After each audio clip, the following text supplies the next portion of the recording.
I'm of the opinion that no era of video games is really better than the rest. You'll find some that argue that it peaked around the 16-bit era, and others who insist that video games get better and better. My thoughts on this are that certain aspects of design have fallen out of fashion as the market has diversified. However, that only makes them different, not worse. One such aspect of design that has changed is leaving it up to the player to plumb a game for its secrets. Think Legend of Zelda, which was packed with secrets both optional and required for you to complete the game. The subgenre that sprung up around Metroid was very much about chipping away through exploration, and not all of it was communicated in an obvious manner. Sometimes, you had to crack open the instruction manual to discover information that the game wasn't going to tell you. Castlevania never told you that you had to hold up and press B to throw your secondary weapon. Tunic doesn't just include this antiquated slice of design, it's actually about it. Forget that it looks like Zelda and plays like Dark Souls, what it really is underneath is a celebration of long forgotten design practices. You wake up on the beach as an unnamed fox wearing, appropriately, a tunic. Not much of anything is given to you on the offset. Who you are, what your goal is, or even what you should be doing at the moment is a mystery. Left to wander, you start to accumulate gear and, appropriately, pages of an instruction manual. The instruction manual is essential for more than just learning the controls. The game's text is almost entirely an illegible script. Get used to that because there's no magical codex that'll clarify it for you. Instead, you'll glean most of your information from the illustrations and short snippets of text in your language. Immediately, this is useful because picking up an item won't reveal its purpose, but perusing through the manual might shed some light on things. Tunic is locked at an isometric angle, which it uses to obscure things in the environment. Secret passages might be hidden in the little nooks of the environment, and finding them might call for the age-old practice of grinding against the wall and seeing what gives out. That's only the surface, however. The puzzles in the game keep ramping up in difficulty, building towards one climactic head-scratcher. It's not just about finding out how to reach the treasure chest on the ledge. You'll eventually have to get those neurons firing.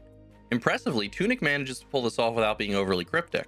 The fact that the world is densely packed with puzzles and secrets reminds me greatly of La Mulana, but without being too obtuse or punishing. Tunic is like a La Mulana that doesn't hate you. Beyond the puzzles, however, is a combat and exploration system that is greatly reminiscent of Dark Souls. Between the dodging, blocking, and sucking back potions to grow your nipples back, it's hard not to see the influence. Indeed, the world design shares many similarities as well. A lot of the narrative is told through the environment rather than dialogue, and despite the maps that unfold in your instruction manual, it's up to you to figure out where you should be going and when. Also similar to Dark Souls, the world of Tunic is one largely devoid of life. This initially struck me as disappointing, since the visuals reminded me of Legend of Zelda: A Link to the Past. One of my favorite parts of that classic title is the calm world that seems to teeter on the edge of safety.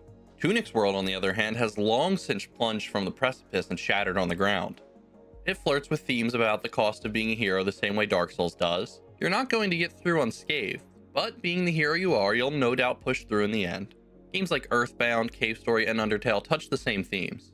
Like its influences, Tunic is a game that's bright and cute on the surface while presenting darker undertones. Those bleaker aspects stay out of the way if you want them to, as the story is extremely minimalistic. Tunic is one of those games where it feels like there's no end to the secrets. One of its many puzzles requires you to translate the compass directions from the game's script, and it makes you wonder if the rest of the text can be demystified. In the months to come, will players pull out all of the secrets hidden in the instruction manual?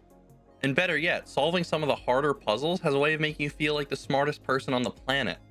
Unraveling the game's final riddle felt like a huge monumental moment. I immediately turned my notebook towards my husband and explained the process of unraveling it. I did it all without a guide. This was my victory. As for Tunic's victory, where does one start? The way it masterfully mixes its influences into an experience that feels wholly its own? How it tells a story in an interactive medium without words? The way it trusts players to figure things out? What about its aesthetic, its bright, vibrant graphics and relaxing soundtrack?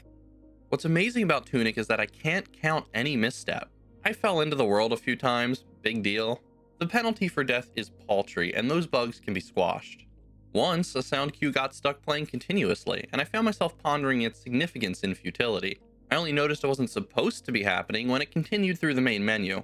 Sometimes things get in the way of the camera, but there was nothing major to drag down this experience. I don't really care about any of that, because Tunic stoked my ego from start to finish. I frequently found myself muttering, "You devious bastard."